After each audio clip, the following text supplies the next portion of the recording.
हर हर महादेव। नमस्कार आप सभी को। मैं हार्दिक आप सभी का स्वागत करता हूँ हमारे इस YouTube चैनल पर जिसका नाम है धर्म रक्षणा। अनंत काल से सनातन धर्म अपने इतिहास और उसकी विशेषताओं के लिए जग प्रसिद्ध है। हम आपके लिए सनातन धर्म से जुड़े साहित्य, विज्ञान, देवी देवताओं के महात्म्य और अन्य शास्त्र जो हमारे ऋषि मुनि द्वारा रचित अथवा लिखित है उनकी सारी जानकारी आपके लिए यहाँ प्रस्तुत करेंगे। इस कलयुग में हर एक तक हमारे प्राचीन ग्रंथ, वेद, पुराण, उपनिषद और अन्य साहित्यों के विषय में रोचक जानकारी हम आप सभी के लिए यहाँ प्रस्तुत करेंगे। आशा करते हैं हमें आपका सकारात्मक प्रतिसाद मिलता रहेगा। हर हर महादेव। श्री रुद्र संहिता तृतीय खंड 35वां अध्याय। हिमालय का शिवजी के साथ पार्वती के विवाह का निश्चय करना।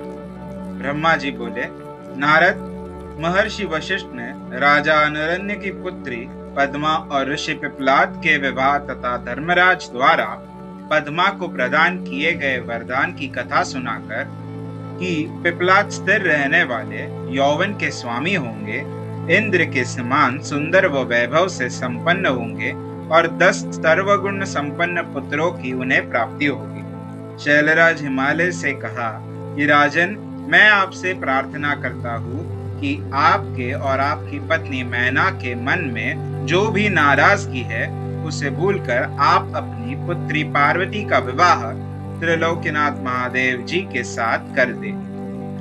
आज से 1 सप्ताह बाद का मुहूर्त, जब रोहिणी नक्षत्र में चंद्रमा अपने पुत्र बुध के साथ लग्न में स्थित होंगे, अत्यंत शुभ है। मार्गशीर्ष माह के सोमवार को लग्न में सभी शुभ ग्रहों की दृष्टि होगी। उस समय बृहस्पति भी सौभाग्य के वश में होंगे। ऐसे शुभ मुहूर्त में अपनी पुत्री पार्वती, जो कि साक्षात जगदम्बा का अवतार है, का पाणी ग्रहण भक्तवत्सल भगवान शिव से कर देने पर आप अपने आप को धन्य समझेंगे। यह कहकर ज्ञान शिरोमणि मुनि वशिष्ठ चुप हो गए। उनकी बात सुनकर मैना और हिमालय आश्चर्यचकित रह गए और अन्य पर्वतों से बोले, गिरिराज, मेरु, मंदराचल, मैनाक, गंधमादन, सहाय, विंध्य, आप सभी ने मुनिराज वशिष्ठ के वचनों को सुना है। कृपया आप सब मुझे यह बताइए कि इन परिस्थितियों में मुझे क्या करना चाहिए।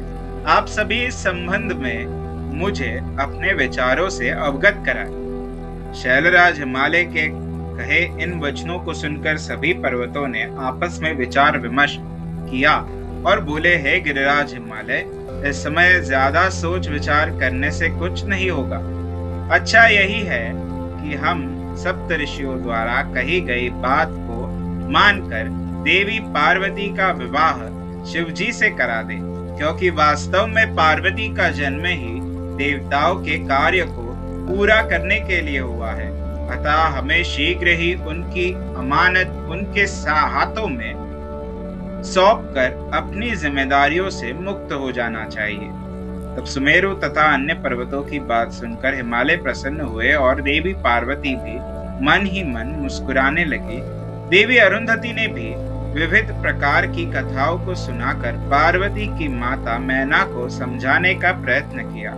मैना जब समझ गई तो बहुत प्रसन्न हुई और उन्होंने सभी को उत्तम भोजन कराया।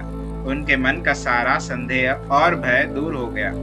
शैलराज हिमालय ने दोनों हाथ जोड़कर उन सप्तऋषियों से कहा कि आपकी बातों को सुनकर मेरे मन का सारा शक दूर हो गया है। मैं भलीभांति जान गया हूँ कि शिवजी ही ईश्वरों के भी ईश्वर अर्थात सर्वेश्वर है। वे इस जगत के कण कण में व्यापक है। वे अतुलनीय है। वे इस संसार की ही हर वस्तु एवं हर प्राणी उन्हीं का है। यह कहकर हिमालय ने अपनी पुत्री पार्वती का हाथ पकड़कर उस सप्त ऋषियों के पास खड़ा कर दिया और बोले कि आज से मेरी पुत्री शिवजी की अमानत है।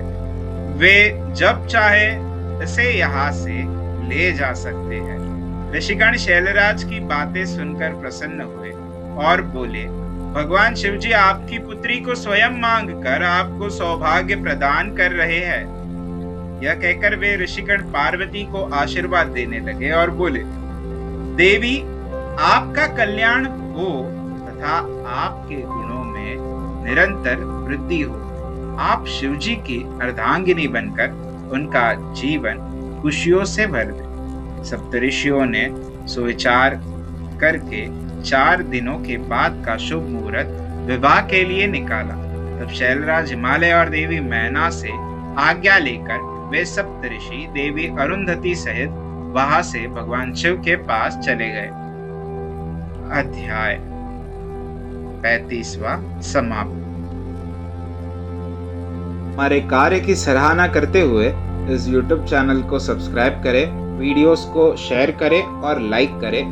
हमारे कार्य मानव जाति के हित हेतु अधिकांश मानव जाति तक पहुंचाने में हमारी सहायता करें। भविष्य में हमारे सनातन धर्म के विषय में अधिक जानकारी प्राप्त करने हेतु हमारे साथ बने रहे इस YouTube चैनल पर, जिसका नाम है धर्मो रक्षणा। धर्मो रक्षति रक्षतः। हर हर महादेव।